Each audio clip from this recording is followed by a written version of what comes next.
Hello everyone and welcome back to another Mindful Minis and Chats video. Today I am going to be doing a video that I am very excited about. It's about destashing. If you're not aware, I love destashing, and not in a way where it's like, oh my gosh, like I try a polish one time and I'm like, ew, I don't like it. It's like mildly annoying to me, so I'm gonna toss it in the trash. It's more like, this polish, I've sat on it, I've tried it a couple times in different scenarios. I feel like it's not gonna work for me. I'm not reaching for it, so I think it's time to send it to a better home. That's the kind of destashing I'm talking about, and I know that a lot of you out there have reached out to me and let me know that destashing is something that you would like to do, but you struggle to maybe find the time, find the effort, or just overwhelmed, kind of scared by the idea of destashing, especially if you have a very large amount of polishes that you plan on destashing. So don't fret, because I'm here to help you. Seeing as we are nearly into 2026, I did just want to go over one of my goals from last year in addition to the ones that I shared in my previous video, which was to destash 50 polishes. I am happy to reveal I did achieve this goal. In fact, I ended up destashing 83 polishes by the end of 2025, and those are polishes that, I don't miss. They do not weigh heavy on my heart. I feel better. I feel lighter, like it was off my chest, getting rid of those polishes. So, sometimes you might have a little bit of a, ooh, maybe I shouldn't have destashed. But honestly, then like a few months later, you're like, I forgot I even destashed that. So in this video, I'm going to be going over what type of polishes I destashed, as well as some tips in order to inspire you, hopefully, to start a destash yourself. But if you're looking for a more step-by-step process on how to destash, I would recommend watching in conjunction with this video, my other video that I will link in this video, which will go through the step-by-step process of how to do a destash from the beginning to the very end. So that whole video is a separate one. In this one, I'm going to be going over what I personally destashed, as well as 10 tips for you to run a successful destash. So if you're thinking about starting a destash, doing some spring cleaning this season, I would highly recommend watching that previous video that I did, as well as this video, because in conjunction, I feel like they are going to really put together like everything that you need to know about destashing. Let's get started. First up, I want to talk about essentially what I destashed and how I decided to destash it. So there's a few different categories to this. So first of all, I decided to destash polishes that I just don't reach for anymore. So they might be oldies in my collection. Doesn't mean there's anything wrong with them, but I just don't gravitate towards them as well anymore, because my tastes have changed a lot over the 5 years that I've been doing nail polish. So some shades I'm just like, I've moved on to bigger and better things, so I think it's time to give them to a new home. Some examples of these polishes in my personal collection are a lot of Holo Taco linear polishes, as well as Cirque Colors shimmer polishes. I used to love Cirque shimmers, and honestly, I now have that love for their shimmer graphics. I love those, but just the plain shimmers, they're not 100% doing it for me like they were in like 2022. So I have decided finally to let them go, and I'm feeling good about it. I also did take away a lot of the Holo Taco linear polishes I have in my collection. Guys, if you watched my previous destashing video where I actually went through my entire nail polish collection, you guys know how much of a battle it was to decide whether or not to destash my linears. And that was 6 months ago, and I was like, okay, I haven't used these in 6 months since then, so that means it's time to let them go. So I did, but those were the two, types of polishes that I was very sad about letting go, but it was time. I hadn't used most of them in over a year, so I was like, okay, it's time to give them a better home. Next up were polishes that have faded or oxidized. So these are the older polishes I have in my collection that I might still like them, but they have just not held up over time. So that means that they're not the same kind of colors or quality that they were when I first got them. So I'm like, okay, maybe it's time to send them off to a new home. And those were a lot of the Holo Taco frosted metals I had. Some of them I loved, I love them, but like they're piss yellow now, and like what am I supposed to do with that? I don't know. So yeah, just talking about it now makes me sad because I love the frosted metals, but like I can't work with like this grungy, like, you know. So yeah, it was sad, but I had to do it, guys. And if I can do it, you can do it too. It's hard, but it's so worth it, I promise. Okay, another category of polishes that I destashed were polishes that just had poor formulas. Most of the time they had poor formulas like ever since I bought them, but you know, I held on to them for a while, tried to make them work, tried to use them as toppers, etc. But at the end of the day, if I can't use a polish just how it comes in the bottle on its own and enjoy it, then personally it's not worth having in my collection. Yes, I could use it as a topper or whatnot, but that's just not really worth it to me. Like if I see a color in the bottle, I want that color, and then if it applies like completely differently, super patchy, super thin and runny, I mean, what am I supposed to do with that, you know? So that's another category that I had to part ways with, but alas, I feel like everyone has come across, you know, some polishes that the formula is just not all there, and what else are you gonna do? I've heard of people using them as like arts and crafts projects, things like that, which I think is totally cool. I just don't really have a need for that in this moment, so I decided to just give them off to a better home. Maybe someone else that prefers that formula, or they know a way to fix the issue, whatever it may be.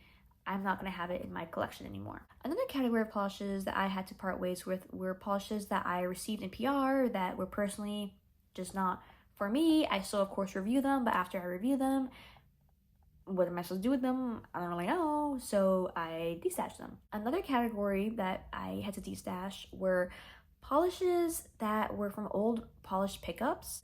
I feel like I have such a special attachment to polish pickup shades. I don't know why. I think it's just because all the effort I have to go through in order to get them, and then the fact it's like little one-off polishes and not like a full bundles, and it's just, I don't know what it is, but I feel very personally attached to them. So it's very, very hard for me to get rid of them, but I did get rid of a few in my latest destash, and you know, it just takes me a minute, okay, to finally let them go, but I did, and that one was, you know, with a heavy heart. I have to say that I have to get rid of them, but anyway, I did it, and I feel better for it. You know, that's kind of the moral of this video. The last category that I want to go through are polishes that are beautiful, amazing, there's nothing wrong with them, they're not faded, they haven't oxidized, they have great formulas, etc. However, I just have better versions of them. So basically, just imagine like two very similar like colors, like we'll say like two reds, right? You have two reds, but one of them just has a slightly better formula. One of them has a slightly better tone that flatters your skin tone more, etc.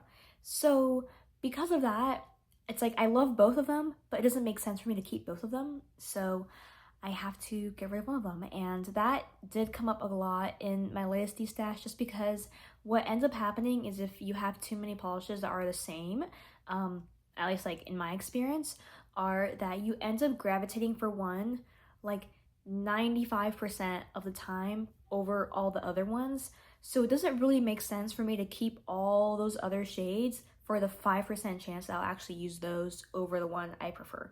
And this is something that can evolve. So if I had a red I really liked like 2 years ago, that one may have been overtaken by a new one that I find. So honestly, this is something that evolves over time, and that's why I really like doing my destashes, you know, every 6 months or so, just to, you know, make sure my collection is exactly the way I want it. And, you know, because over time, sometimes I will get something that, you know, I try not to dupe myself, but sometimes I do buy polishes that are kind of similar to other ones, but I only do that if I think that I'll like this new version more than the other one, so then I can destash the old one. Does that make sense? So I'm not just introducing so many similar ones with the intention of keeping all of the ones that look the same, because that just makes it less fun if you have like 5 things that look the same. This is just in my opinion, because I know that some people definitely like having like 10 teal creams or whatever, and you know, power to you. But I know me personally, I would almost like feel bad for the other ones if I'm always choosing one over the other and it's just taking up space, and I'm like, it makes me like feel guilty in a way. So I like to just keep my collection fresh and make sure it's only the ones that I really like, and only like my favorite polishes essentially. And I feel like that is the mindset that you should be going into a destash with, you know, just trying to get your collection to be only things that you really want, you know, because honestly, I wish I could just have like 500 million polishes and I would probably want all of them. But like, if I just if I just had everything that I wanted, then my collection would just balloon and then I couldn't appreciate anything, if that makes sense. So there you go. Lastly, I did also just want to mention that for some of the polishes that, you know, doesn't really make sense for me to sell to other people through a destash, I just donated those. Those are mostly like drugstore polishes, like polishes I bought for like $5 or less, like at CVS or something, and I just donated those. So now I want to get into some of the tips I have for when you eventually start your destash, because I believe in you. If you've never done a destash, highly recommend doing one. You will feel so much better after. And I'm sharing these tips in order to help you make one, so please do it. I highly recommend. If you're scared, it's okay. You can still do it and be scared at the same time, but I'm sure once you figure it out, and hopefully with these steps, you'll see it's not that scary. All right, so first tip I have for you guys is to make sure you're ready to let go of the polishes. When you are first, you know, grabbing your polishes that you want to put in the destash, you have to part ways with those polishes the second you put them in the destash pile, because what we don't want to happen is for someone to be like, okay, I want to buy that polish, and then you say, actually I changed my mind, I don't want to sell it anymore. That is not the way you want your destash to go. So just make sure you are ready to let go of the polishes once you list them, once you put them in your destash pile, etc. You cannot just say, I changed my mind. That's not really gonna go well for you, I promise. My second tip is to take very clear, good quality pictures. Clean your camera off before taking pictures. Make sure they're set up in a way where you can clearly see the bottles. They're not blurry pictures. You just want to make everything as seamless as possible for the person that ends up buying the polishes and looking through your photos, because if someone's, you know, comes across your destash and they're swiping through and all the pictures look kind of not good quality, then I feel like it's a lot less likely that people will go and buy your polishes if they don't look presentable, if that makes sense. And it's very simple. You can just have a plain background and just have the polishes sitting upright. I know for me, I highly prefer to see the bottle standing on its own, because then you can see the fill line on it, but it's up to you. So just make sure that the polishes, it's very simple, not too chaotic, and, you know, good lighting, they can see what's going on, and I think you'll have a lot of more success with that. I kind of mentioned fill lines earlier, but you also do want to make sure that fill lines are marked if they are not clear. I know with some types of polishes, you know, maybe it's like a flaky bomb or something, it's kind of hard to see exactly where the fill line is. In those cases, I would highly recommend marking the fill line. You can just take the picture and then do a little markup on iPhone or whatever editing software that you use. So just draw a little line and say, you know, that's where the fill line is, because you don't want someone to think that they're getting a full bottle and then they end up getting a bottle that is a quarter empty, you know? So just make expectations very clear from the start, and then you'll have very happy customers. Additionally, be prepared to send additional photos apart from your listing, especially if there was some oversight that you didn't take note of when you were taking those original pictures. Sometimes people will say, hey, can you just send me an extra picture of this polish specifically? I want to see exactly, you know, the quality of it or where the fill line is more closely. So just be prepared for people to ask for you to take extra pictures. Another tip to help you destash your polishes is to look through ISO lists. If you're not aware, ISO stands for in search of, and a lot of the times in groups or Reddit forums, wherever you decide to post your destashes, you can sort through ISO lists and see people who are looking for the specific polishes that you own. So if you have like a lot of really like rare polishes that have been discontinued and whatnot, you can actually search them in like a subreddit, for example. Reddit Lacarista swap is a very popular one. You can go in there and people will post their ISOs and you can see, oh, this person is looking for the exact polish that I have. Let me reach out to them and see if they want to purchase from me. So that's a very easy way to kind of start getting polishes out, is to just target people who specifically are looking for your polish. And then of course you also feel very nice because you kind of like made someone's like dreams come true in that sense. So it makes you feel good even though you're letting something go because it's going to someone who like really wants that polish. Another thing that you have to be aware of when you're destashing is people will flake on you. Like, you could have a bunch of listings up and people will say, oh my gosh, yes, I want 10 of these. And then 5 minutes later, they're like, I don't want them anymore, never mind. So do not be offended, do not take it personally. People, you know, sometimes are just going through stuff like the middle of the night and they're like, I want everything, and they wake up and they're like, why did I do that? I don't know. So do not be offended. It's happened to me a couple times, but just be aware that's something that happens, especially, you know, when you're kind of doing things secondhand and it's a little bit more of a flexible marketplace situation. You know, it's okay. Just don't be offended. My next tip is to reach out quickly. So just be aware like of your phone and make sure that your notifications are turned on for those posts that you do, because a lot of time I've seen it where, you know, people might message you and then saying, hey, I want this polish, and then you might just have like totally forgotten, gotten busy, I don't know what, and then by the time you get around to them, maybe like a day later, they're like, I don't want it anymore, I found it somewhere else. So if you want to have a successful destash, please be aware of your notification. Make sure you're routinely checking your destash posts to see if any comments got through, if you got any direct messages that you know were hidden or whatever. You want to make sure that you're checking up on it so you don't miss out on any potential sales. This is also important because sometimes people decide to change their mind as to which polishes. They might switch one out last minute, and you want to make sure you're shipping them the right things. That brings me to my next point, is that once they purchase everything and the transaction goes smoothly, then you should tell them when you plan on shipping. This is just something that I do. I feel like in good faith, let them know, hey, I plan on shipping next week, I plan on shipping this weekend, I plan on shipping tomorrow, whenever it is. Just make it clear and upfront from the beginning, because if not, you'll have 100 people texting you like, when are you shipping this? I want this right now, I want it tomorrow.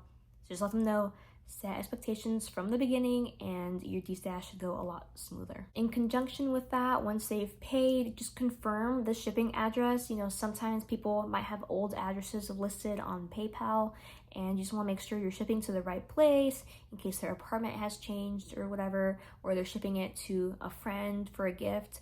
Just make sure, confirm with them, hey, do you want me to ship to this address? Let me know which address you want me to ship, etc. That's just a heads up. My last two tips deal with packaging the polish. Number one is get a scale, you know, so you can weigh your package before you ship it. At least personally, I like to buy my shipping labels through USPS.com, but there's so many places you can do it. If you do it through Mercari, or I think Poshmark as well, they have the shipping kind of built into the app. And then if you do it through Pirate Ship, that's another way you can get labels a little bit cheaper. But lots of different ways to ship. I use USPS.com just because I am the most familiar with that one, but any way that you ship it, you're gonna need to know the weight of the package, you know, so you're not just weighing the polishes, you're also weighing them plus any additional packing or mailers that you use. And you know, you could guesstimate that, but it could bite you in the butt, because later sometimes the delivery services will return it to you or charge you excess postage after the fact. So you know, if you don't want to deal with any of that, just buy a scale. I think you could probably get them on Amazon, at your local post office. It's really going to help you during that shipping process, so you don't have to worry about like, ooh, I think this is a pound, is it over a pound? It might also save you, you know, if you think things are heavier than they really are, it'll save you on shipping. Lastly, this is probably one of the most important tips, is to definitely over package. So don't just throw like 5 nail polishes in a plastic bag and call it a day. You're really going to want to get your shipping supplies, you know, sorted ahead of time. Personally, if I'm shipping them in like a cardboard box, I'll put styrofoam in there, wrap the polishes in a carton box if they don't have one, do a few layers of bubble wrap, and then put them in a cardboard box. If you do a bubble mailer, which technically you're not supposed to do, you're just supposed to do all hazmat in a cardboard box, but I know that for whatever reason a lot of people do use bubble mailers as well. Then make sure it's like a good quality bubble mailer. Make sure you like quadruple wrap all the polishes in extra bubble wrap, and you seal the package very well. So overall, packaging is probably the most important thing, because if you don't package well, and then the polish very likely could break in transit, and then the person who bought it from you might want a refund. You know, it just gets kind of messy after that point. So I would highly recommend shipping it in the best condition possible. Side note, something that I also do is I just clean the bottles and make sure that, you know, they're in the best quality that I can do before I ship them out. So I'll clean them, make sure if there's any scuff marks on them, I take it out. If I think it needs some thinner, I'll add thinner, but then also let the person know, hey, by the way, I added some thinner. Or you could ask ahead of time, like, hey, do you want me to add thinner or not? It's really personal preference, because some people, you know, might like their polishes more thick. Some people might like them more runny. So you don't want to, you know, just put thinner in there, assuming, you know, one way or the other. But anyway, that's kind of getting down to the nitty-gritty. Like I said, if you guys want a more step-by-step how to do it from beginning to end, I highly recommend watching my other video. This one was kind of like quick tips to get you through a very smooth destash, but I did try to go in order, so, you know, from the listing to shipping. So I really hope that this was helpful for you guys. Like I said, I destashed this year alone 83 polishes, but I have destashed like hundreds of polishes at this point. So I feel like I know what I'm doing, and I really hope this was super helpful for you guys. If you have absolutely any questions about destashing or any worries, please let me know down below so I can help you out with that. But other than that, I hope you guys have a great rest of your week, and I'll see you all in the next video. Bye!